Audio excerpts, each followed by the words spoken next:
기독교인인데도요, 성령의 역사를 믿지 않는 그런 안타까운 분들이 종종 있습니다. 오늘 예배를 드리시는 우리 성도님들은 어떤지 모르겠습니다.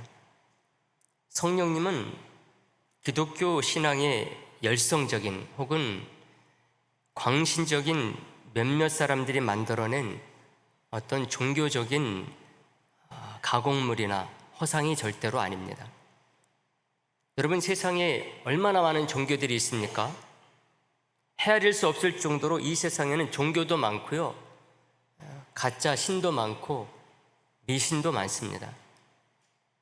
여기다가 기독교가 시작된 이후 2000년간 사라진 그런 것들까지 합치게 되면은 정말 셀 수 없이 많다고 할 수가 있습니다.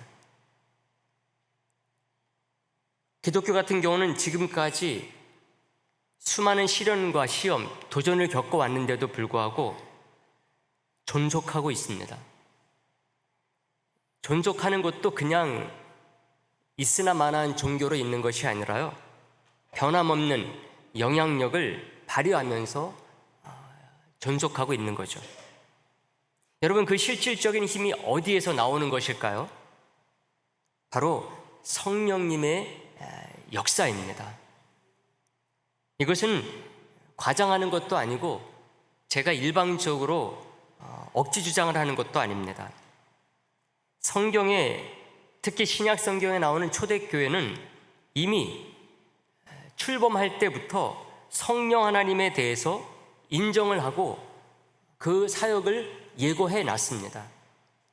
사도행전 1장 8절에 보게 되면은 예수님이 직접 말씀하신 것을 통해서 이것을 알려주고 있습니다. 오직 성령이 너희에게 임하시면 너희가 권능을 받고 예루살렘과 온 유대와 사마리아와 땅끝까지 이르러 내 증인이 되리라 하시니라, 이렇게 말씀하셨습니다. 이 말씀이 거짓이 아님을 그 즉시로 입증한 사람들이 있는데요, 그게 바로 오순절 마가의 다락방에 성령 충만한 사건이었습니다. 120여 명의 초대교회 성도들이 성령 충만함을 받고 난 후에 성도와 교회는 줄곧 그 부흥의 역사를 써나왔습니다. 오늘날까지 많은 영혼을 구원하고 있는 거죠. 그리고 그 성도와 교회는 한결같이 뭐라고 말하는가 하면은 성령의 역사로 이렇게 되었음을 고백하는 것입니다. 그러니 우리가 어떻게, 여러분, 성령님을 그냥 열성적인 몇몇 사람들의 혹은 광신적인 사람들의 일방적인 주장으로 치부해버릴 수 있느냐 하는 것입니다. 그래서 오늘 본문을 본 것이기도 한데요, 오늘 본문은 고린도 교회에 보낸 사도 바울의 편지입니다. 그 중에서도 성령님에 대해서 권면하고 있는 부분을 본문으로 봤어요. 특히 오늘 본문 첫 절 16절 말씀이 그것을 잘 증거해주고 있는데요, 우리가 이 말씀 봤지만 다시 한번 보도록 하겠습니다. 다 같이 보겠습니다. 너희가 하나님의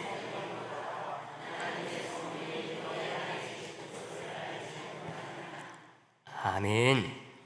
너희가 뭐라고요? 하나님의 성전이다.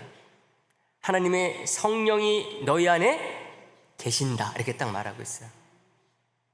고린도 교회는 우리가 잘 알고 있는 것처럼요, 많은 문제를 갖고 있는 교회였습니다. 그런 성도들로 이루어진 교회인 거죠. 고린도 전서에 나오는 내용만 따져도요, 심각한 문제를 안고 살고 있었던 사람들이 고린도 교회 성도들입니다. 어떤 것은요, 정말 말하기도 부끄러운 폐륜적인 그런 문제도 그 안에 있었습니다. 분쟁과 파벌 싸움, 음행과 근친상간까지, 우상 숭배와 불신앙, 이런 것들로 고린도 교회는 문제가 많았고 몸살을 앓고 있었던 교회입니다. 근데도 불구하고요, 바울은 그들을 향해서 뭐라고 말하는가 하면은 너희는 하나님의 성전이다, 이렇게 말해요. 하나님의 성령이 계시는 사람들이다, 이렇게 말해요. 다시 말하면은 성령의 사람이라는 거죠. 여기서 말하는 성령의 사람이다 라고 하는 것은 다른 걸 말하는 게 아닙니다. 성령님이 내주하고 계시는, 떠나지 아니하시고 그 안에 거하고 계시는 사람들이라는 말입니다. 저와 여러분들을 향한 말씀이기도 합니다. 이것은 요한복음 7장 38절에 보게 되면 예수님이 미리 약속하신 말씀이기도 해요. 나를 믿는 자는 성경의 이름과 같이 그 배에서 생수의 강이 흘러나오리라 이렇게 말하거든요. 여기서 생수의 강이 흘러나온다, 이게 무엇을 의미하느냐? 그 다음 절에 보게 되면 말해주고 있어요. 뭐다? 바로 앞으로 받게 될 성령을 가리킨다. 이걸 딱 알려주고 있습니다. 여러분, 성령 하나님이 모든 믿는 자들 안에 거하시고 있음을 알려주는 말씀입니다. 2000년 전에 고린도교회 성도들에게도 마찬가지요, 2000년 후에 저와 여러분들에게도 마찬가지라는 것입니다. 성령님이 누구 안에 계신다? 제 안에, 여러분 안에 계신다는 것입니다. 이 얘기를 하면은요, 어떤 사람들은 그렇게 말하는 분들이 있어요. 예수님을 믿고 성령이 거하시는 성령의 사람인데 어떻게 그런 죄 가운데 살고 있을 수 있느냐? 특히 이 고린도 교회 성도들처럼 그런 참 말하기도 부끄러운 그런 죄를 저지르는 사람들에게 어떻게 성령님이 거하시고 있을 수 있느냐? 거룩하신 그 성령님이, 그 하나님이 그 안에 내주하고 계실 수 있느냐? 이렇게 묻는 분이 있을 수 있어요. 아마 스스로도 그것에 대해서 내가 짓고 사는 그런 죄 때문에 성령님은 최소한 내 안에 계시지는 않을 것 같아. 아니, 그런 죄를 짓고 있을 동안에는 성령님은 내 안에 안 계셨을 거야. 이렇게 생각하는 분들이 있을 수도 있어요. 근데 그것은 맞다 틀리다? 틀리다는 거예요. 그렇지 않습니다, 여러분. 이것은요, 예수님을 믿게 되면 하나님의 자녀가 되고 하나님의 백성이 된다는 그것과 같은 원리예요. 여러분, 하나님의 자녀가 되고 하나님의 나라의 백성이 되는 것은요, 죄를 안 짓고 도덕적으로나 양심적으로나 다 깨끗하고 거룩해야지만이 되는 게 절대로 아닙니다. 하나님의 자녀가 되고 하나님의 나라의 백성이 되는 건 뭘로 됩니까? 예수님을 믿음으로 되는 거예요. 제가 말씀드리는 게 아닙니다. 성경의 말씀입니다. 우리 신앙의 선배들이 다 믿고 있는 것입니다. 요한복음 1장 12절에서 딱 말씀하고 있어요. 영접하는 자 그 이름을 어떻게 해요? 믿는 자들에게는 하나님의 자녀가 되는 권세를 주셨다 이렇게 말하고 있어요. 하나님의 자녀가 되는 권세는 누구에게 준다? 믿는 자들에게요. 거룩하게 사는 사람, 죄 안 짓고 사는 사람, 그런 사람들에게 하나님의 자녀가 되는 권세를 줬다고 말하지 않고 있어요. 다시 말하면요, 우리의 삶이 변화되는 것을 보고 나서 그 결과에 따라서 하나님의 자녀가 되게 해주겠다 이렇게 말하지 않는다는 것입니다. 하나님의 나라의 백성의 신분증은 믿음으로 믿는 순간 나온다는 것입니다. 자격이 되면 그때 신분증 내주겠다. 여러분, 이렇게 말씀하지 않았어요. 자격이 되면은 그때 신분증 주겠다. 하나님의 자녀 되게 해주겠다. 그건 안 주겠다는 말과 똑같아요. 그 기준도 모호할 뿐만 아니라요, 성경을 창세기서부터 요한계시록까지 봐도 만약에 우리가 죄 안 짓고 사는 것, 거룩하게 사는 사람, 선행을 많이 하는 사람, 그 사람에게 하나님의 자녀가 되게 해주겠다, 하나님의 백성이 되게 해주겠다, 그렇다고 한다면 그 기준이 뭘까? 제가 아무리 봐도 기준을 정할 수가 없어요. 1에서 100까지 50이면 될까? 40이면 될까? 70이면 될까? 그런 기준이 없어요. 엿장수 마음대로예요. 그래도 할 말이 없어요. 결국은 안 주겠다는 말과 똑같거든요. 또 그 기준이 있다 할지라도 그 기준에 맞출 만한 사람이 과연 몇 명이나 될까? 저는 만약에 하나님이 거기에 10%면 돼, 그래도 저는 거기 맞출 자신이 없어요. 여러분, 대한민국 시민권 어떻게 줍니까? 태어나는 순간 대한민국 시민인 것입니다. 출생신고하면은 대한민국의 국민이 되는 거죠. 앞으로 이 사람이 자라가지고 어떻게 대한민국 국민답게 살까, 안 살까, 살면은 주고 안 살면 못 주겠다, 이렇게 대한민국 국민 되는 게 아닙니다. 그래서 주민등록증 발급해 주는 게 절대로 아니에요. 우선 나 시민권 주는 것입니다. 우선 엄마 아빠가 출생신고하면은 대한민국 국민이 되는 것입니다. 이것과 원리가 똑같아요. 이렇게 믿음으로 하나님의 자녀가 되고 하나님의 나라의 백성이 되면 성령님이 그 안에 거하시겠다. 이것이 바로 예수님의 약속이고, 그것을 바울이 고린도 교회 성도들에게 편지를 보내면서 다시 한번 확인시켜주는 말씀이 오늘 본문 첫 절 16절이 되는 것입니다. 그래서 고린도 교회 성도들, 그런 죄악들이 있는 성도들임에도 불구하고 뭐라고 말한다고요? 너희는 하나님의 성전이다. 너희 한 사람 한 사람이 성령이 거하시는 사람들이다. 이렇게 딱 말하고 있습니다. 그렇다면 바울이 왜 여기서만큼은 하나님의 자녀, 하나님의 나라의 백성 이런 단어를 사용하지 아니하고 하나님의 성전이다, 혹은 성령이 거하시는 사람들이다, 이렇게 말하고 있느냐 하는 것입니다. 그 부분을 우리들이 오늘 살펴보기를 원하는 것입니다. 그러면서 성령의 충만한 삶을 우리가 생각하려고 하는 거예요.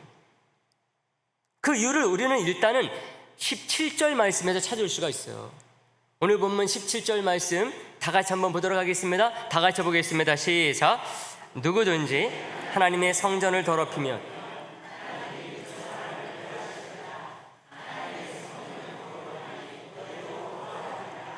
아멘. 여러분, 성전이 뭡니까? 우리가 아는 구약시대에 있었던 성전, 엄밀한 의미에서 말하면은 신약시대에 저와 여러분들이 이렇게 예배드리는 곳은 성전은 아닙니다. 우리가 그렇게 부르지만은 엄밀한 의미에서 그렇다고 하는 것입니다. 구약시대 때 성전이라고 하는 것은요, 하나님이 계시는 곳이었어요. 임재의 상징입니다. 그 이상이에요.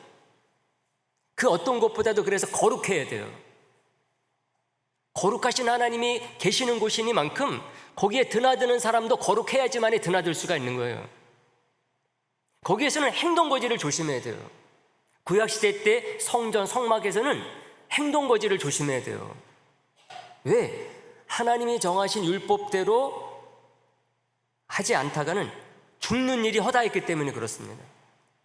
아론의 두 아들 나답과 아비후는 그 성막에서 다른 불로 분향을 하다가 그 자리에서 불에 타 죽었어요.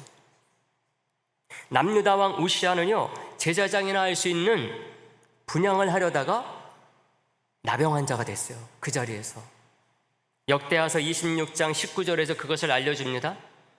우시아가 손으로 향로를 잡고 분향하려 하다가 화를 내니 그가 제사장에게 화를 낼 때 여호와의 전 안 향단 곁 제사장들 앞에서 그의 이마에 뭐가 생겼다? 나병이 생겼다, 이렇게 말해요. 왜 그러느냐? 그것은 다른 것이 아니라 하나님의 성전 아니었기 때문에 그래요. 사도 바울은 이제 예수 그리스도를 믿음으로 말미암아 그 성전이 누구가 됐다? 우리라는 것입니다. 예루살렘에 있는 그 예루살렘 성전이 성전이 아니라 이제 예수 그리스도를 믿는 사람들, 저와 여러분이 성전이다, 이렇게 말하는 거예요. 하나님이 이제 구약시대 예루살렘에 있었던 그 성전에 계시지 아니하고 저와 여러분, 우리 안에 거하신다는 것입니다. 거룩하신 그 하나님께서, 그 성령님께서 거주하신다는 것입니다. 영원히 그 집을 바꾸지 아니하시고 끝까지 우리가 하나님 나라에 가는 그날까지 우리 성령님께서 우리 안에 내주하시는 것이죠. 여러분, 이것이 얼마나 놀라운 은혜이고 축복입니까? 거부해야 될 일입니까? 그 거룩하신 분이 내 안에 거하신다. 이거 너무나 이게 스트레스 받아, 부담이야. 우리가 몸둘 바를 뭐를 이기긴 하지만은요, 싫다고 해야 될 일은 절대로 안 해요. 감지덕지 해야 될 일입니다. 그래서 거기에 걸맞게 살고 존재해야 되는 사람이 저와 여러분들인 것이죠. 그래서 지금 고린도 교회 성도들이 믿기 전의 모습이 그대로 남아있는 그들에게 이 말을 하고 있는 거예요. 고린도 교회 성도들이 지금 그 교회 밖에 믿지 않는 사람들과 여전히 똑같이 살고 있기 때문에 그들에게 이 말을 하고 있는 것입니다. 아주 강하게 말하고 있어요. 16절 첫 절에서는 바로 너희들이 하나님의 성전이야. 바로 여러분들이 성령님이 거하시는 분들입니다. 이렇게 말해놓고 아주 강하게 무슨 말하고 있습니까? 그 하나님께서 거룩하신 하나님이 거하실 만한 분들이십니까? 이거 딱 묻는 거예요. 17절은 아주 강한 의미를 담고 있어요. 번역이 이렇게 돼서 그렇죠. 아주 강력한 말씀입니다. 나답과 아비후 우시야처럼 거룩한 하나님의 성전을 더럽히는 자는 그냥 놔두지 아니하고 멸하시는 하나님이신데, 고린도 교회 성도들 여러분들이요, 예수 그리스도로 말미암아 하나님이 거하시는 성전이 됐고 하나님이 성령으로 말미암아 거하시는 성령의 전이 됐는데 이제 어떻게 할 겁니까? 말하는 거예요. 그 거룩한 성령님이 하나님이 거하시는 성전이 됐는데 그대로 사실 겁니까? 이런 의미입니다. 그래서 17절 뒷부분에서 이렇게 말하는 거죠. 너희도 그러하니라, 이렇게 얘기합니다.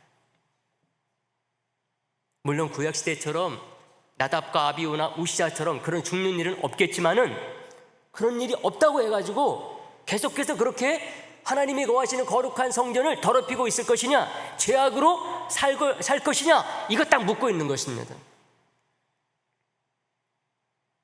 여러분, 사람들의 지혜라고 하는 것은요, 그 한계가 뚜렷해요. 고린도 지역은 제가 여러 번 말씀드렸던 것처럼요, 항구가 2개인 도시였어요. 보통 도시들은 웬만큼 커도 항구가 하나밖에 없거든요. 근데 고린도 이 지역은 항구가 2이에요. 그만큼 무역이 발달하고 경제도 활성화됐어요. 뿐만 아니라 학문이나 문화, 철학 이런 것들이 발달한 지역이었습니다. 근데 이게 다 무엇과 연관이 되어 있는가 하면은 그리스, 로마 신화에 나오는 그런 신들을 섬기는 것과 다 연관이 되어 있었어요.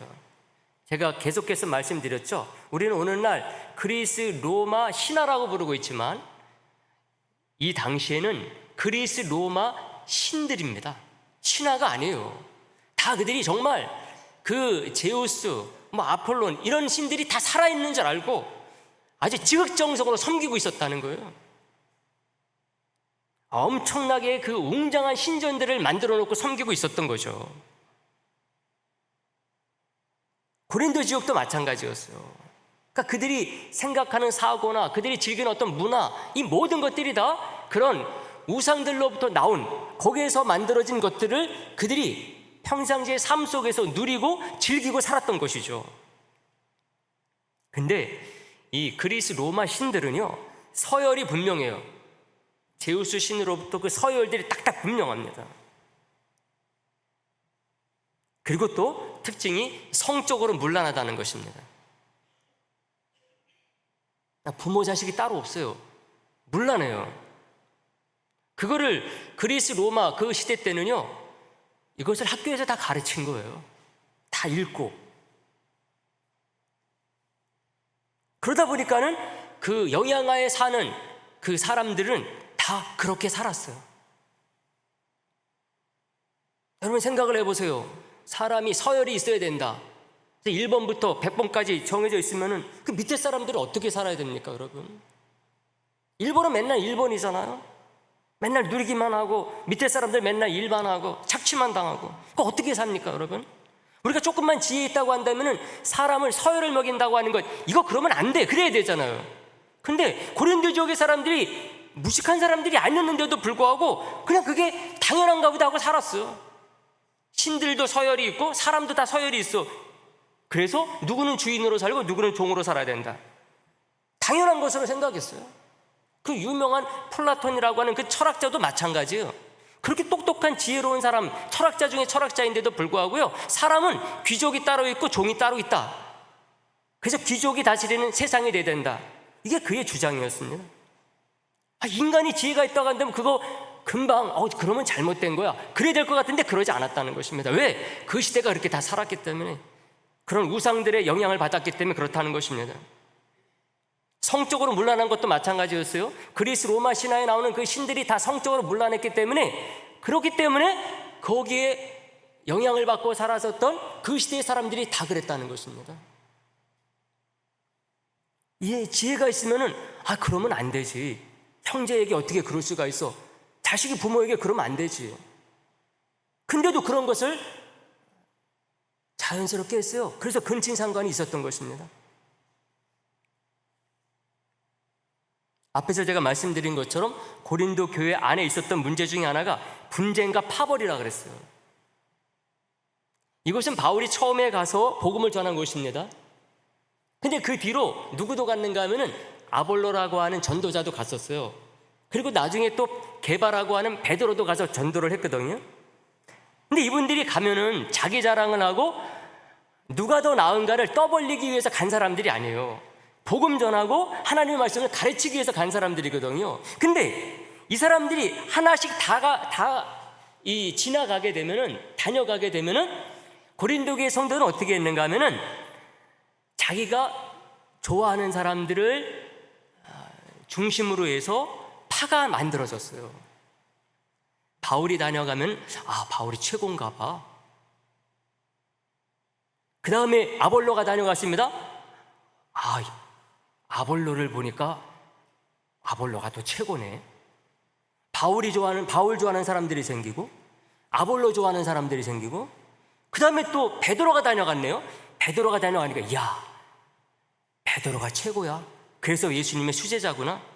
근데 이렇게 좋아하고만 가면 끝나면 괜찮은데 이게 파벌이 생기는 거예요. 바울이 1번이야, 아볼로가 2번이고 베드로가 3번이야. 아니야, 베드로가 1번이고 아볼로가 2번이고 바울이 3번이야. 서로 싸우는 것입니다. 말씀을 전하고 복음을 전하게 사는 사람들 다 똑같잖아요. 우리가 삼위일체 하나님을 배우면서 성부, 성자, 성령 하나님은 1위, 2위, 3위는 있지만은 위격을 말하는 것이 절대로 그것이 서열을 말하는 것은 아니다. 다 동등하시다, 하나이시다, 우리가 분명히 배웠잖아요. 근데 이 고린도 교회 성도들은 그 당시 고린도 그 사회의 문화가 그러다 보니까는 이렇게 사람들을 서열을 매긴다니까. 그러면서 그거 가지고 서로 싸우는 것입니다. 너는 바울파, 너는 아볼로파, 누구는 게바파. 성경은 절대로 그런 거 가르치지 않습니다. 왜 고린도 교회 안에 음행과 근친상간이 있습니까? 똑똑한 사람들이 없는 지역이 아닌데도 불구하고 그리스 로마 신화에 나오는 그런 신들의 그것을 따라서 그렇게 행하고 있었던 거죠. 근데 고린도 교회 성도들이 예수님을 믿고 나서 그걸 버려야 되는데 아직 버리지 못하고 있었던 것입니다. 그래서 오늘 본문 18절에서 23절 말씀까지 그 얘기를 하는 거예요. 세상의 지혜를 배우고 따르려 하지 말라는 것이죠. 그건 참된 지혜도 아니요, 지혜자의 모습도 아니다, 딱 말하고 있어요. 18절 말씀 다 같이 봅니다. 18절 말씀 다 같이 봅니다. 아무도 자신을 속이지 말라. 너희 중에 누구든지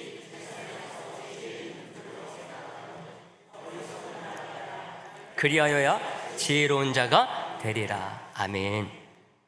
세상에서는 그게 지혜롭고 지혜로운 사람이라고 말할 수 있을지 모르지만은요, 그게 아님을 분명하게 말하고 있어요. 특히 바울파, 아볼로파, 게바파 같은 파벌과 관련해서 더욱더 분명하게 말하고 있는 부분이 이 3장 고린도전서 앞부분입니다. 근데 이것뿐만 아니라 다른 모든 것들도 다 뭐냐? 하나님의 것이다. 하나님의 것이므로 그 안에서 우리가 거하게 되면은 그런 거 가지고 싸우는 거 다 무의미하다, 바울이 말합니다. 23절 그 내용이에요. 너희는 그리스도의 것이요, 그리스도는 또 누구의 것이다? 하나님의 것이다. 그 앞절을 보게 되면은 이 세상의 모든 건 하나님께서 창조주이시니까 다 하나님 안에 있다는 것입니다. 그러니 다 우리가 품게 되면은 그 가운데 우리가 풍성한 사람이 된다는 것이죠. 누구는 바울파, 누구는 아볼로파, 누구는 게바파 그러면은 자기는 그것만 가지고 배우겠다는 거 아니에요? 그것만 가지고 살겠다는 거 아니에요? 그만큼 삶이 어떻게 됩니까? 3분의 1로 축소가 되는 거죠. 바울도 아볼로도 게바도 그거 원하지 않는데 우리가 그것을 다 품게 되면은 다 하나님의 것이니 하나님의 사람이니 품게 되면 우리가 어떻게 됩니까? 우리의 삶이 3배로 풍성해지는 거죠. 만약에 그것이 사람뿐만 아니라 온 우주 만물에 대해서 우리가 그런 마음을 갖게 되면 어떻습니까? 우리가 모두가 다 하나님과 같은 그런 멋진 사람으로 풍성한 사람이 되는 것입니다.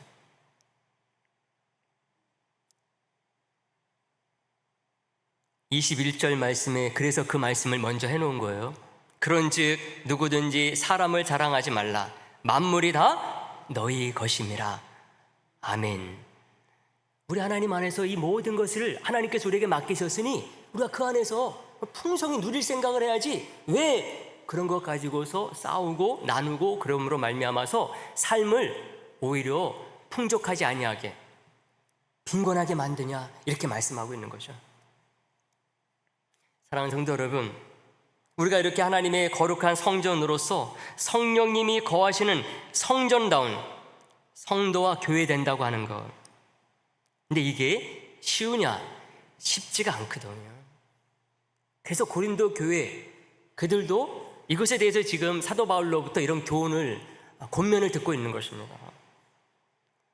이게 우리가 살다 보면 쉽지가 않아요. 왜냐하면 우리가 이 세상 속에서 사니까 세상은 다 어떻습니까? 세상의 지혜를 가지고 돌아가잖아요. 그러니까 그 속에서 우리가 거기에 반하는 하나님의 지혜를 가지고 살려고 한다. 이게 쉽지가 않거든요. 수많은 시험이 오고 도전이 옵니다. 그래서 우리의 능력 가지고 그렇게 살려고 그러면 안 된다는 것입니다. 뭘로 되느냐? 성령님의 힘과 능력으로 된다는 것입니다. 믿으시기를 간절히 바랍니다. 성령의 도우심을 구하고 성령님을 적극적으로 의지해야 돼요. 그 성령님이 없다 그러면 모르죠.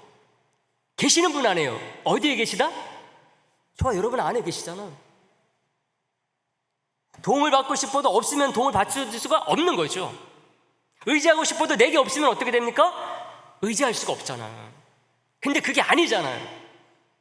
바울도 그랬고 2000년 기독교 역사가 증명하고 있듯이요, 그 놀랍고도 놀라운 성령님이 우리 안에 계시니까 얼마나 놀랍게 지금까지 기독교가 여기에 왔습니까? 너무나 유리한 거죠. 너무나 큰 은혜이고 축복이었던 것입니다. 그러니 저와 여러분들도 그렇게 나아가야 된다는 것입니다.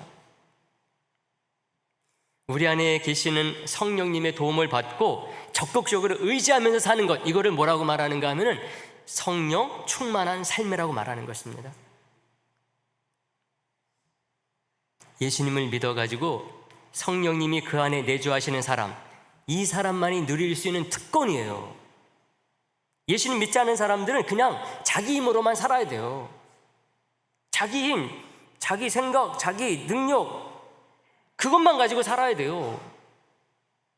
세상에서 배운 것, 세상에서 얻은 것, 이것밖에 의지할 게 없는 것입니다. 도움받을 게 그거밖에 없어요. 그러나 여러분, 그런 것들은 한계가 있을 수밖에 없어요. 그 한계가 금방 드러나요.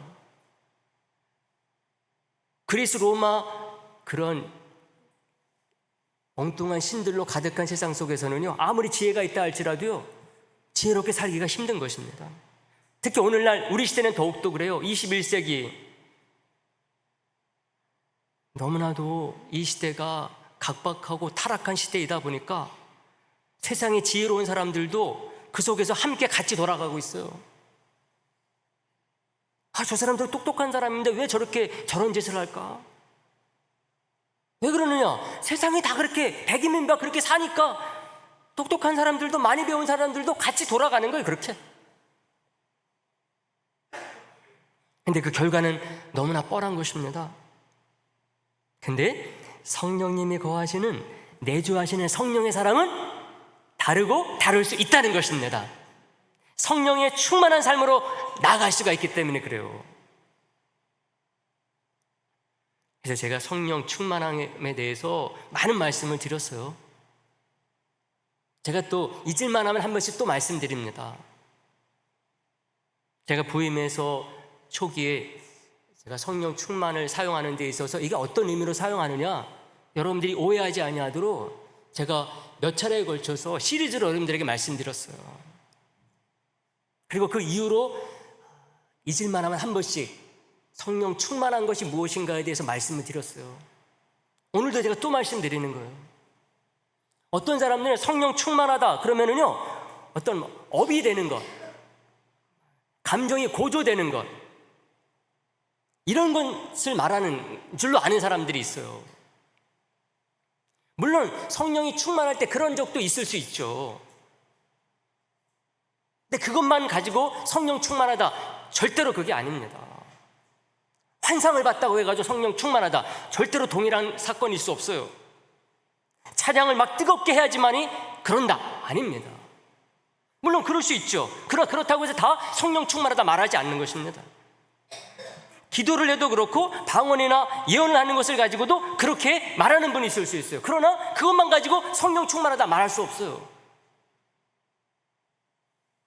그래서 어느 시대든 믿음으로 사는 사람들은 성령 충만에 대해서 바로 알고 신앙생활을 해야지 됩니다. 이 세상 속에서 사는 사람들은요, 성령 충만한 삶은 선택사항이 아니에요. 필수사항이에요. 성령 충만하지 않으면 결국은 우리가 세상에 같이 돌아가는 사람이 될 수밖에 없습니다. 왜? 살아남아야 되니까. 교회에서 성령 충만에 대해서 많이 말을 하지만은 의외로 성령 충만에 대해서 잘못 말하고 가르치는 그런 분들, 그런 교회가 많이 있어요. 성경에서 성령 충만과 같은 의미로 쓰는 말이 있는데 성령 세례라는 말입니다. 예수님도 그렇고 베드로도 그렇고 바울도 같은 의미로 쓰고 있어요. 예수님이 하신 말씀만 저희가 확인을 드리면은 사도행전 1장 5절 말씀이 그것을 증거해 줍니다. 다 같이 한번 보도록 합니다. 다 같이요. 요한은 물로 세례를 베풀었으나 너희는 몇 날이 못해요 성령으로 세례를 받으리라 하셨느니라. 아멘. 예수님께서 하신 말씀이거든요. 몇 날이 못해요 뭐를 받는다? 성령으로 세례를 받을 것이다. 이게 뭐를 가리키는가 하면은 정말 며칠이 못되어 받은 오순절날 마가의 다락방에서 받은 성령의 충만한 사건을 가리키는 것입니다. 근데 사도행전 2장 4절에서 마가의 다락방에서 오순절날 성령 충만을 받았을 때 누가는 분명히 이렇게 말하고 있어요. 거기에 모인 사람들이 성령의 충만을 받았다 이렇게 말하는데 예수님은 그것을 뭐라고 말했어요? 여기서 너희들이 성령으로 세례를 받을 것이다 이렇게 말하고 있어요. 결국 뭡니까? 성령으로 세례받는다는 말과 성령의 충만을 받는다는 말이 같다는 말이죠. 근데 이거는 예수님만 그렇게 사용하지 아니하고 베드로도 바울도 그들은 성령의 충만함을 사용하지 않고도 성령으로 세례를 받는다 하는 것을 통하여서 이것을 똑같이 말하고 있어요. 근데 많은 사람들이 이걸 다르다고 말을 하고 있어요. 많은 분들이 성령의 내조하심, 성령의 세례, 성령의 충만을 단계적으로 더 강해지고 세지는 것으로 그렇게 설교하시고 말하는 분들이 많이 있어요. 근데 이거는 이 말을 한국어 의미를 가지고서 성경에 적용해서 가르치는 것과 똑같습니다. 성경의 진정한 의미는 한국어에서 나오는 게 아니에요. 성경 속에서 나오는 것입니다. 다시 말하면 성령이라는 말 자체를 오해하고 있기 때문에 그래요. 세례하면은 우리는 물을 뿌리는 정도로만 생각하죠. 제가 세례 줄 때에 물을 뿌리면서 세례를 주잖아요. 근데 원래 초대교회 때 세례는 그게 아닙니다. 세례는 물속에 잠기는 거예요. 세례를 줄 때 물속에 푹 잠겼어요. 안 꺼내요. 꺼내야 되잖아요. 안 꺼내. 왜 안 꺼낼까요? 우리 하나님께 잠겨야 된다는 거예요. 그래야 진짜 산다는 것입니다. 푹 잠겨요. 그래서 세례를 주는 거예요. 예수님도 세례 요한으로부터 세례를 받지 않았습니까? 세례 요한이 예수님에게 세례를 줄 때 어떻게 줬을까요? 제가 하는 것처럼 그렇게 세례 주지 않았어요. 요단강에 예수님을 푹 잠갔어요. 그러니 성령으로 세례를 받는다는 것이 왜 성령 충만과 같을 수 있느냐? 푹 잠기니까 성령 세례도 성령 충만과 같을 수밖에 없는 거예요. 그러니까 다른 성경의 기자들도 그것을 똑같이 사용할 수 있었던 것이죠. 그리고 성령 세례와 성령 충만을 다르게 보면은요, 성경을 읽다가 스스로 모순에 빠져요. 왜냐하면 성령과 관련해서 충만이라는 단어를 쓰는 사람은 누가밖에 없기 때문에 그래요. 그러면 다른 성경에서는 성령 충만을 말하고 있지 아니하기 때문에 성령 충만을 다른 사람들은 성령 충만하지 않았나 봐, 이렇게 말해버릴 수가 있거든요. 모순에 빠집니다. 다른 성경 기자들은 성령을 충만히 받는다 이런 의미를 말할 때에 성령으로 세례를 받는다, 혹은 성령의 능력으로 가득해진다, 성령을 따라 산다, 이렇게 말을 사용하는 때가 많이 있습니다. 그래서 성령 충만을 바울식으로 말하면은 성령의 은사와 성령의 열매를 말하는 것입니다. 성령의 은사에 대해서 고린도전서 12장부터 14장까지 보게 되면요, 잘 알 수가 있어요. 3장밖에 안 돼요. 이 말씀을 잘 읽어보게 되면은 자기에게는 은사 때문에 남을 시험에 들게 하는 그런 일이 없어요. 자기에게 없는 은사 때문에 상처받을 일도 없어요. 저분은 저런 은사가 있는데 왜 내겐 없지? 하나님이 나만 사랑하지 않나 봐, 이런 상처받을 필요가 없어요.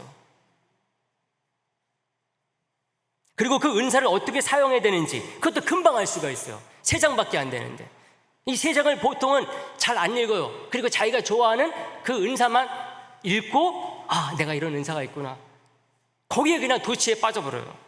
근데 가만히 읽게 되면은 자기에게는 은사가 아무리 특출나다 할지라도 어떻게 사용해야 되는지 하는 것을 알 수가 있어요. 그래서 은사 때문에 성도 간에 상처가 생기고 교회가 문제가 생긴다, 이거는 자기에게는 은사를 절대시하기 때문에 생기는 것입니다. 고린도전서 12장부터 14장까지를 잘 읽지 않았기 때문에 그래요. 그리고 바울이 성령의 열매에 대해서 갈라디아서 5장에서 잘 말해주고 있어요. 성령의 9가지 열매를 말하지 않습니까? 문제는 이 성령의 은사와 성령의 열매를 어떻게 연관시켜서 적용할 수 있느냐 하는 것입니다. 보통은 그 설교하는 분들이 고린도전서 성령의 은사 이거 그냥 설교하고 끝내버려요. 그리고 또 열매 말하기 위해서 갈라디아서 5장 가지고 설교하고 끝냅니다. 이 둘은 같이 우리가 잘 생각할 때에 성령의 충만함이 무엇인가를 제대로 알 수가 있어요. 여러분, 은사는 뭡니까? 선물입니다. 번역을 그렇게 해서야지, 번역을 선물로 번역해도 돼요. 성령의 선물로 번역해도 됩니다. 근데 은사라는 것, 선물이라는 것은 뭔가 하면 타고난다는 것입니다. 혹은 어느 날 생긴다는 것입니다. 왜요? 하나님이 주시기 때문에. 뭘로? 선물로. 반면에 성령의 열매는 은사와 달라요. 그러므로 자기에게 은사가 없다고 불평할 필요가 없다는 것입니다. 성령으로 따라 살게 되면 맺을 수 있는 성령의 열매라는 것이 있기 때문에 그래요. 성령의 은사가, 내가 저 은사를 사모하는데 은사가 없을 때 성령을 따라 나아가게 되면 그 은사를 우리 하나님께서 열매로 주실 수 있다는 것입니다. 그리고 아무리 구해도 주지 아니하신다, 거기에 상처받을 필요가 없어요. 왜? 하나님께서는 그 사람에게 꼭 필요한 아주 있어야지만 되는 것, 그걸 주신 하나님이시기 때문에 그렇습니다. 교만할 필요도 없고 그것 때문에 주눅들 필요도 없다는 거예요. 그래서 바울이 이것을 통해서 우리들에게 성령의 충만한 그런 삶이, 성령의 은사와 열매 그 사이 속에서 어떻게 신앙생활을 해나갈 수 있느냐, 그래서 성령을 쫓아서 성령을 따라서 사는 사람이 되어야 된다 하는 것을 딱 말해주고 있는 것입니다. 바울이 이런 식으로 성령 충만을 말한다고 한다면은, 즉 성령 충만이라는 단어 사용하지 않고서도 성령의 충만함의 의미를 가르치고 있다는 것이죠. 사도 요한 같은 경우는 또 다르게 말을 해요. 사도 요한은 성령 충만이라는 단어를 사용하지 않습니다. 사도 요한이 쓴 그 성경을 보게 되면 성령 충만, 성령과 관련해서 충만이라는 단어가 안 나와요. 충만이라는 단어를 안 쓴다는 말이 아닙니다. 쓰기는 쓰는데 성령과 관련해서 충만이라는 단어를 사도 요한은 쓰지 않아요. 그러면 사도 요한이 말하는 성령 충만한 의미를 담고 있는 다른 게 뭐냐? 보혜사 성령이에요. 보혜사 성령이 뭡니까? 우리 성령님께서 생각나게 하시고 가르쳐 주시고 깨닫게 하신다는 것입니다. 우리가 세상 속에 사는 데 있어서 무엇인가 생각나야 될 때가 있죠. 무엇인가 가르쳐 가지고서 삶에 적용해야 될 때가 있지 않습니까? 깨달음이 필요할 때가 있어요. 그 누가 하시느냐? 성령님께서 하신다는 거예요. 그게 보혜사 성령님인 것이죠. 우리가 성령으로 쫓아서 살고 성령을 따라 살게 되면은 이런 역사들이 우리의 삶 속에 가득하게 된다는 것입니다. 다시 말하면 성령님은 우리와 함께 하시면서 그냥 내주하기만 하지 아니하시고 우리를 생각나게도 가르침도 깨우침도 주신 하나님이라는 것입니다. 그래서 사도 요한은 그 단어를 쓰지 아니하고도 우리가 성령 충만함의 삶을 어떻게 살 수 있느냐, 보혜사 성령님을 통해서 잘 가르쳐 주는 것입니다. 성령으로 세례를 받고 성령의 충만함을 가지고 산다는 것, 이렇게 공부해야 되는 중요한 이유가 있어요. 그것은 사람마다 다른 형태로 성령 충만함이 이루어질 수 있기 때문에 그렇습니다. 우리가 모든 인격, 모든 삶 속에서 전삶에 걸쳐서 성령 충만함으로 살면 얼마나 좋습니까? 근데 이게 가능한 게 아니거든요. 어떤 사람들은 한 부분, 어떤 사람은 B 부분, 어떤 사람은 A, C 부분, 그렇게 제한될 때가 많이 있어요. 정도에 따라 어떤 사람은 기도로, 어떤 사람은 말씀으로, 어떤 사람은 전도로, 어떤 사람은 예배로, 어떤 사람은 섬김과 봉사, 이런 것들 속에 성령 충만함이 나타나기도 하고 구현되기도 하는 것입니다. 그러므로 중요한 것은 자기와 똑같지 않다고 다른 사람을 함부로 판단하면 안 된다는 거죠. 보이지 않아서 그렇지 오히려 나보다 더 깊이 있게 성령 충만함을 살고 있을 수 있습니다.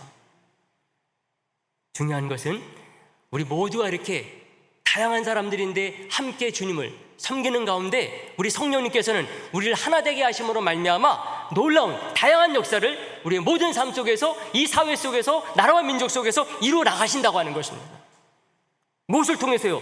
저와 여러분들이 성령의 충만함으로 나아갈 때 그렇게 사용하신다는 거죠. 여러분, 말씀 정리하는데요, 오늘 우리는 고린도 교회 사도 바울이 보낸 편지의 한 부분을 살펴보면서요, 성령의 전으로서 성령 충만한 성도가 교회가 되어야 될 것을 생각해 봤어요. 그래서 성령 충만한 것이 얼마나 다양한 건지를 생각해 본 것이기도 하고요, 또 성도라면은 가능한 것, 이것이 성령 충만임을 생각해 봤어요. 주님을 믿는 사람은 다 성령 충만 가능합니다, 여러분. 사랑하는 성도 여러분, 요즘 일어나는 일들을 보게 되면은 정말 맨정신으로는 살아가기가 쉽지 않은 것 같아요. 그럼 여러분 어떻게 하겠습니까? 저와 여러분들은 성령이 내주하시는 성령의 사람, 그런 사람들이므로 성령님을 그냥 내주만 하게 내버려 두지 아니하시고 여러분 성령을 쫓고 성령을 따라 성령 충만함으로 사는 사람들이 되기를 간절히 바라겠습니다. 이런 사람들만이 오늘날 이 시대를 살아갈 수 있을 것 같아요. 초대교회 성도들도 그랬어요. 그 힘든 로마 제국 시대를 그들이 견뎌낼 수 있었던 것, 그것은 그들이 자기 충만, 자기 주장, 자기 지혜로 살지 아니하고 성령 의지하고 성령 도우심 받고 성령으로 말미암아 성령 충만함을 살았기 때문에 이 초대교회가 이 로마 제국을 뛰어넘을 수가 있었던 것입니다. 그러므로 오늘 말씀 저와 여러분들이 꼭 기억을 해서 이런 성령 충만한 분들 될 수 있게 되기를 주님의 이름으로 축복의 말씀을 드립니다.